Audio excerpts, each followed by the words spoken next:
Pernahkah kamu memandang langit malam? Langit yang begitu gelap, hampir hitam, tapi kemudian kamu melihat bintang-bintang. Ribuan cahaya kemasan kecil tersebar di kanvas biru tua.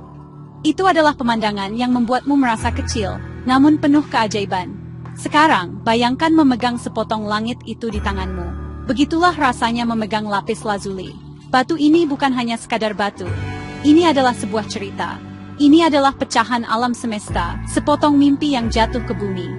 Warnanya begitu pekat, begitu memukau, sehingga orang-orang zaman dahulu percaya bahwa itu sama sekali bukan dari dunia kita.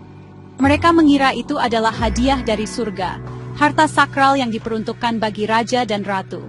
Kisah yang diceritakan orang-orang sederhana, seperti lagu pengantar tidur yang dinyanyikan oleh seorang ibu.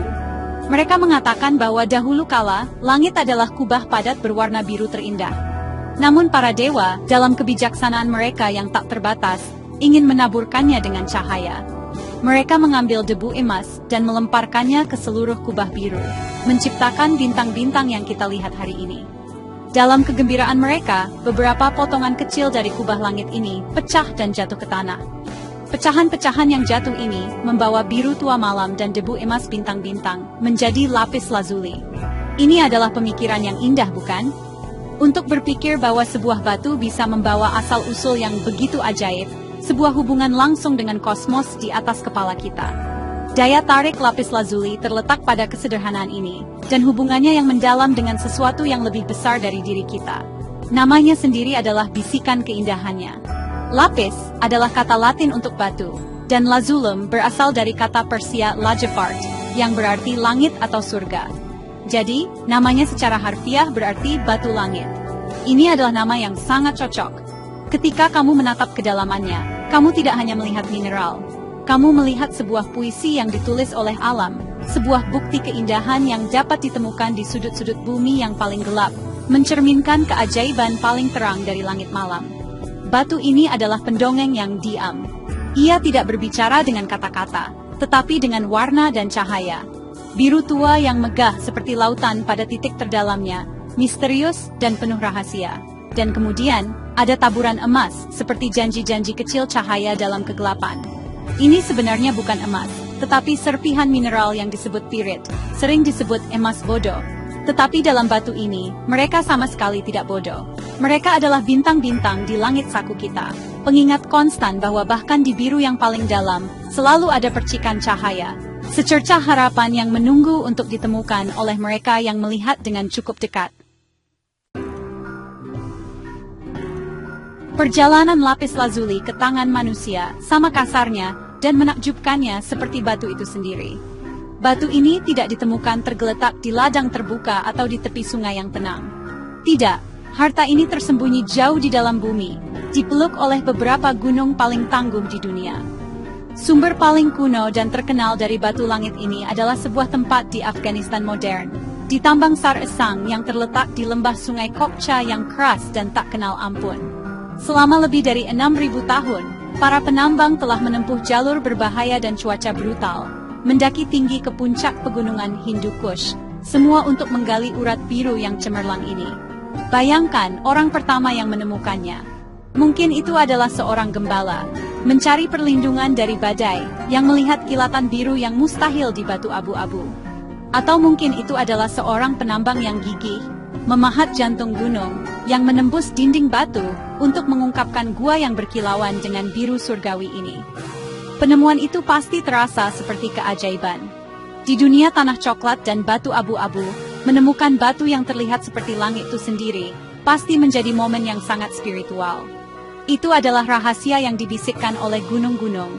Harta yang dijaga selama ribuan tahun, akhirnya terungkap kepada umat manusia. Proses penambangannya dulu, dan masih, sangat sulit. Ini adalah bukti betapa manusia selalu menghargai keindahan. Orang-orang bersedia mempertaruhkan segalanya demi batu ini. Mereka akan melakukan perjalanan berbulan-bulan melalui wilayah berbahaya, menghadapi bahaya penambangan di dataran tinggi, dan bekerja dengan alat sederhana untuk mengekstrak batu-batu berharga ini. Lapis lazuli yang mereka temukan bukanlah permata yang dipoles. Itu adalah potongan gunung yang kasar dan tak kenal ampun. Keindahannya tersembunyi di balik lapisan debu. Dibutuhkan kesabaran dan keterampilan untuk memotong dan memolesnya, untuk perlahan-lahan mengungkapkan langit malam yang tersembunyi di dalamnya. Perjuangan duniawi ini membuat batu itu semakin berharga. Ini bukan hanya objek yang indah, ini adalah simbol ketekunan manusia. Ini melambangkan keinginan untuk mencari keindahan, bahkan di tempat-tempat paling terpencil dan menantang di bumi. Dari puncak tertinggi Afghanistan hingga Andes di Chili dan tepi Danau Baikal di Siberia, kisahnya sama. Lapis lazuli adalah hadiah yang harus didapatkan. Hadiah bagi mereka yang cukup berani untuk mencari langit, bukan dengan melihat ke atas, tetapi dengan menggali jauh ke dalam jantung dunia tempat kita tinggal. Setelah potongan langit ini dibawa turun dari gunung, ia tidak diperlakukan seperti batu lainnya. Ia dihormati. Peradaban kuno, dari Mesir hingga Mesopotamia, melihatnya sebagai penghubung ke ilahi. Mereka percaya batu itu memiliki kekuatan gaib, hubungan dengan para dewa dan alam baka. Di Mesir kuno, itu adalah bahan yang paling berharga dari semua, lebih berharga daripada emas. Mereka melihat warna biru tua sebagai simbol langit dan samudra ciptaan yang tak terbatas, sementara bintik-bintik pirit emas adalah bintang-bintang. Itu adalah batu bangsawan dan dewa, manifestasi fisik kekuatan dan kebijaksanaan spiritual. Mitos-mitos seputar lapis lazuli kaya warnanya. Bangsa Sumeria kuno, dalam epos Gilgamesh, menggambarkan Dewi Cinta dan Perang, Inanna, melakukan perjalanan ke dunia bawah yang dihiasi dengan kalung dan tongkat lapis lazuli. Batu itu diyakini melindunginya, membimbingnya melewati kegelapan. Demikian pula, kitab orang mati Mesir berisi mantra yang harus diucapkan di atas jimat lapis lazuli, berbentuk hati, yang ditempatkan pada orang yang meninggal. Ini dimaksudkan untuk melindungi jiwa dalam perjalanan berbahaya ke alam baka, memastikan perjalanan yang aman dan kelahiran kembali. Kepercayaan pada kualitas pelindung dan spiritualnya menjadikannya bagian sentral dari kehidupan dan kematian. Sarkofagus Raja Muda, Tutankhamun, dihiasi dengan lapis lazuli. Pigmen biru cerah yang digunakan untuk melukis langit-langit makam dan kuil, yang dimaksudkan untuk meniru langit, dibuat dari menggiling batu berharga ini menjadi bubuk halus.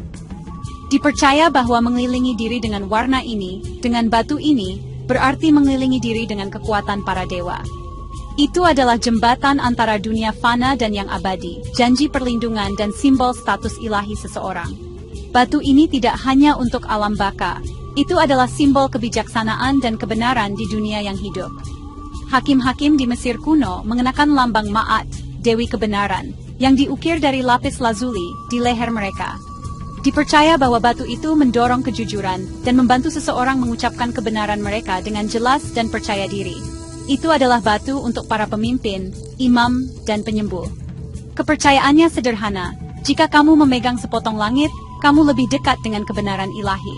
Warisan kepercayaan yang kuat ini telah mengikuti batu sepanjang sejarah, menjadikannya lebih dari sekadar permata, tetapi artefak iman manusia. Perjalanan lapis lazuli tidak berakhir dengan para Firaun. Pengaruhnya menyebar melintasi benua dan melalui berabad-abad, berubah tetapi tidak pernah memudar. Selama Renaissance, batu ini menemukan tujuan baru. Para seniman, yang terobsesi untuk menangkap keindahan dunia, menemukan bahwa dengan menggiling lapis lazuli menjadi bubuk, mereka dapat menciptakan pigmen biru paling indah yang pernah ada, ultramarin. Nama itu sendiri berarti dari seberang laut. Sebuah anggukan pada asal-usulnya yang eksotis. Ini bukan sembarang biru. Itu adalah biru yang bercahaya, permanen, dan sangat mahal. Seringkali lebih berharga daripada beratnya dalam emas. Pigmen ultramarin yang berharga ini disediakan untuk subjek yang paling penting. Itu adalah warna yang digunakan untuk melukis jubah perawan Maria, melambangkan kemurniannya dan statusnya sebagai ratu surga. Para master besar seperti Vermeer dan Titian menggunakannya untuk menciptakan langit yang tampak bersinar dari dalam dan kain yang terlihat sangat kaya. Penggunaan lapis lazuli dalam sebuah lukisan adalah tanda kekayaan dan pengabdian pelindungnya. Batu itu, yang dulunya merupakan simbol para dewa di kuil-kuil kuno, menjadi simbol kekudusan dan penghormatan di kanvas-kanvas seniman terbesar Eropa. Birunya yang surgawi terus melambangkan keilahian. Saat ini, keajaiban lapis lazuli terus memikat kita, meskipun penggunaannya telah berkembang. Sementara ultramarin sintetis telah membuat warna itu dapat diakses oleh semua, batu itu sendiri masih sangat dihargai dalam perhiasan dan seni dekoratif. Seuntai manik-manik lapis lazuli, cincin dengan cabocon biru tua, atau liontin dengan bintik-bintik emas, ini bukan hanya aksesori. Ini adalah potongan-potongan kecil sejarah, membawa gema raja-raja kuno, dewi-dewi mitos, dan master renaissance. Memakainya terasa seperti memakai sebuah cerita, sebuah hubungan dengan ribuan tahun daya tarik manusia dengan keindahan surgawinya. Jangan lupakan sumber keajaiban ini. Batu biru yang indah ini adalah hadiah dari bumi kita. Ini mengingatkan kita bahwa planet kita menyimpan harta yang luar biasa. Keajaiban geologi yang terbentuk selama jutaan tahun dalam kegelapan dan tekanan. Melihat lapis lazuli berarti melihat sepotong kosmos, tetapi juga berarti melihat sepotong hati dunia kita yang dalam dan misterius. Kita harus menghargai keajaiban alam ini, bukan hanya karena keindahannya, tetapi juga karena cerita yang mereka ceritakan, dan hubungan yang mereka berikan kepada kita dengan alam semesta yang luas dan indah, serta tanah di bawah kaki kita. Langit tidak hanya di atas kita. Terkadang, kamu bisa memegangnya tepat di tanganmu.